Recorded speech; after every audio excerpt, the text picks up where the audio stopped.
Ada yang masih sampai sekarang saya heran tentang uang fiat atau penciptaan uang oleh Amerika terhadap mata uangnya yaitu dolar. Apa yang saya herankan? Mereka boleh mencetak uang sesuka-suka mereka, tetapi kalau rupiah mau mencetak harus ada jaminan atau underlying, di mana IMF dan World Bank pasti ngamuk jika tanpa jaminan, terutama jaminannya adalah dolar dan emas. Ayo dong pakar ekonomi yang katanya pinter, bisa jelasin ini nggak? Sementara di sisi Amerika, sejak 15 Agustus 1971, tanggal di mana Amerika memutuskan bahwa dolar tidak menggunakan emas sebagai jaminan cetak penerbitan uang tersebut, itu merupakan tanggal paling bersejarah bagi Amerika. Jauh lebih bersejarah dari terbebasnya perbudakan oleh Lincoln, dan jauh lebih bersejarah dari terpilihnya megalomania yang bernama Donald Trump. Karena sejak saat itu Amerika menjadi negara yang sangat kaya. Kenapa? Karena mereka suka-suka cetak uangnya. Sesungguhnya kita harus berani menantang hal ini,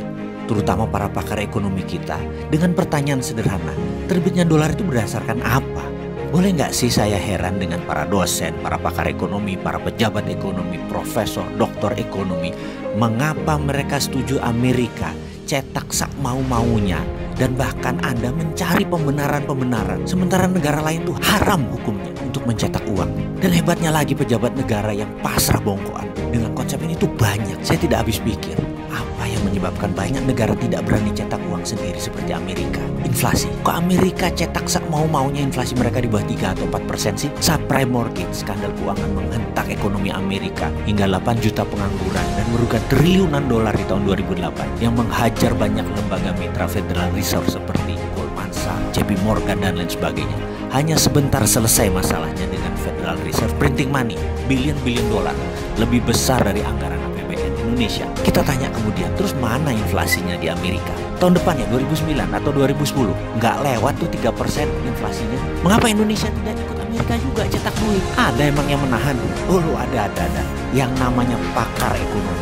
Kayaknya ini biang masalah. Para pakar ini bisa kita curigai jangan-jangan mereka sebenarnya yang berkedok dengan pakar ekonomi tersebut, yang merasa pintar ekonomi, yang udah dicekoki guru dari John Maynard Keynes, Milton Friedman, ilmunya Friedrich Hayek, ilmunya Ludwig von Mises, terus merasa paling benar dan paham ilmu ekonomi, jadi harus tetap ikut aturan IMF, taat pada dolar, taat pada Amerika. Kita harus pasrah bongkokan dengan aturan World Bank dan IMF. Cetak duit harus ada jaminan. Kita tanya, lu kok gitu sih? Apa benar ilmu itu? Jangan-jangan ilmu udah kadaluarsa kali. Coba kita lihat fakta. Rupiah dipakai sebagai mata uang yang tidak pernah sekalipun menguat kekuatannya.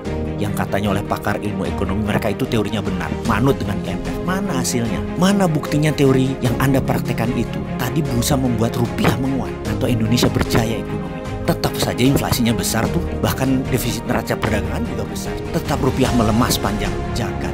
Lebih dari 70 tahun Indonesia merdeka. Ke depan bagaimana? Ayolah kita pikir, mengapa kita tidak coba hal yang radikal, hal yang baru, hal yang berani, hal yang kita belum pernah lakukan sebelumnya dengan perhitungan matang, yaitu printing money dari thin air seperti Amerika, seperti Cina. Sekali-sekali beranilah.